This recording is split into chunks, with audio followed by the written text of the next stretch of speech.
Anchor down. Welcome to Random SEC, the best place for SEC basketball, baseball, and football content on the internet. Please like, comment, and subscribe before we get started.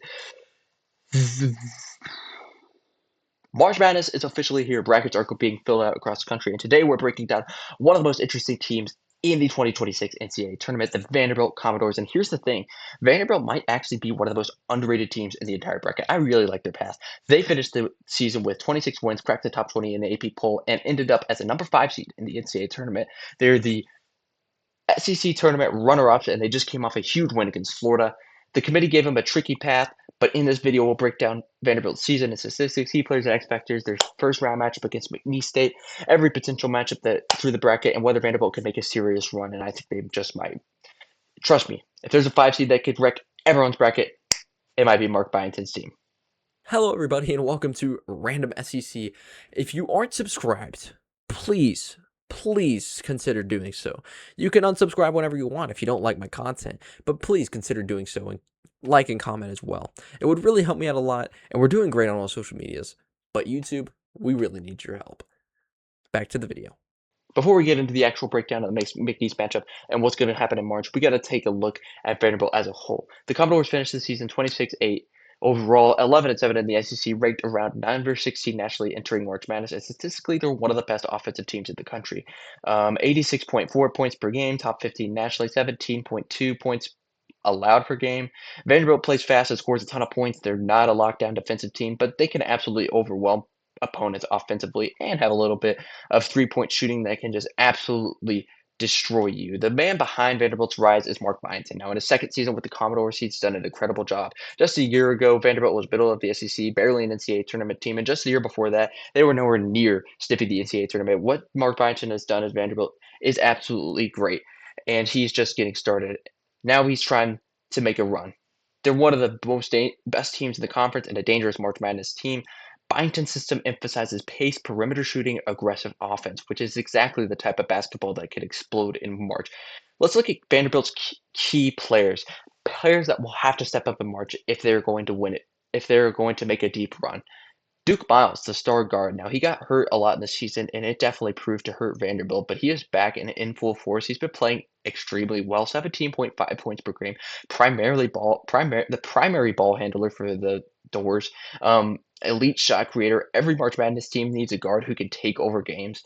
Miles is that guy. When the offense slows down late in games, the ball will be in his hands or Tyler Tanner's hands. And speaking of Tyler Tanner, Tanner is Vanderbilt's floor general. 17.2 points per game, strong playmaking ability, excellent perimeter scoring. Having two elite scoring guards makes Vanderbilt incredibly hard to defend. Tyler Tanner, one of the best, most improved players in all of college basketball, and has turned himself into a top pick in the NBA, and could definitely be a guy that we see sooner or later as a March Madness legend. Let's look at the lethal shooter, Tyler Nickel. Nickel provides outside scoring, 14.7 points per game, strong three-point shooting, and a March Madness, the team that shoots better from three usually wins. If Nickel gets hot, watch out. Nickel is a guy that when Vanderbilt is performing well, I feel like Nickel is also performing well. Kind of an X factor for Vanderbilt. Been really hot, but can also get really cold, really inconsistent. But he's really confident and he'll always shoot threes and always find his way.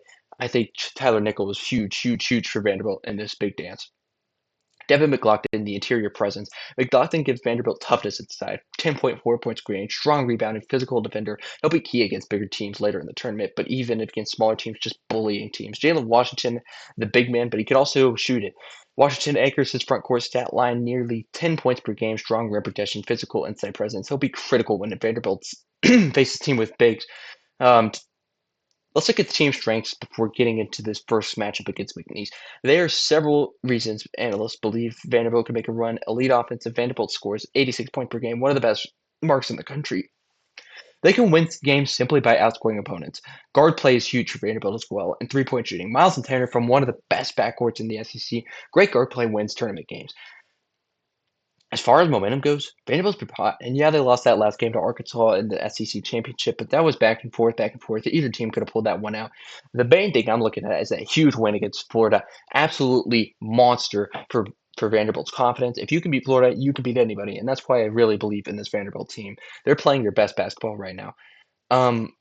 Let's go ahead and look at this first round matchup against McNeese. And if you don't remember, the McNeese State Cowboys actually upset a 5 seed last year, and that was Clemson. Now, obviously, McNeese is a different team. They don't have head coach Will Wade, but Bill Armstrong has steadied the ship. And when Will Wade said McNeese is going to be in good hands, he was not lying.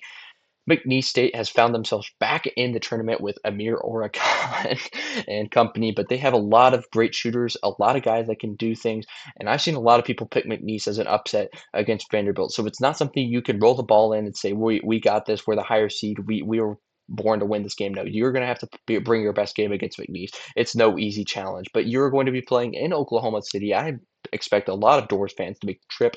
Now, if you know March Madness, you know exactly what this means. The famous 5 versus 12 matchup is a thing everybody just loves to pick, loves to hammer down. Historically, 12 seeds win about 35% of games against 5 seeds, so Vanderbilt cannot take this lightly, as I just said. McNeese is great at forcing turnovers, playing aggressive defense and physical play, and that's something Vanderbilt kind of has struggled against this year. I'm looking at teams like Arkansas who force a lot of turnovers, can run. That's kind of how McNeese plays. Obviously, not to the extent that Arkansas can, but I'm just trying to make the point that you cannot overlook this game. Keys to this game is Duke Miles, control the game, shoot well from three, and avoid key turnovers. Just avoid turnovers in general. I think you should be chilling if you're the Vanderbilt Commodores. And if you win this game, you have a path. And the path would most likely be the Nebraska Cornhuskers, or it could be Troy, but I'm picking Nebraska in most of my brackets. Look, Nebraska is a good team. They haven't been playing as well recently, though, and I think that could bode well for Vanderbilt, assuming they beat McNeese. I really, really like Vanderbilt's path. Now, I don't want to say it's easy. You've got to beat hard teams, obviously, but there is definitely a path where I could see an Elite Eight, maybe even Final Four run for Vanderbilt. Gonna have to face Florida most likely if you want that to happen, but there is definitely a path for Vanderbilt to make it far in March Madness. But it all starts with McNeese, and you cannot overlook McNeese, the Cowboys. They are a really, really, really, really, really good team under Bill Armstrong. They are very, very good. They have guys, Johnson and Duval. I mean, they have guys all over the court. But as far as Vanderbilt goes, just these first 5 minutes, and I say it a lot, but getting that first punch is really huge. Don't let any of the SEC championship game woes, carry into this game. You got to put that behind you. You're 0-0. At the end of the day, I see a win from Vanderbilt, but just cannot roll the ball out there, expect to win. I really like this Vanderbilt team. I really like what they can do in March Madness with Mark Byington. A team you should watch out for, a team you should definitely put far in your brackets. This is Random SEC. Thank you so much for watching. See ya.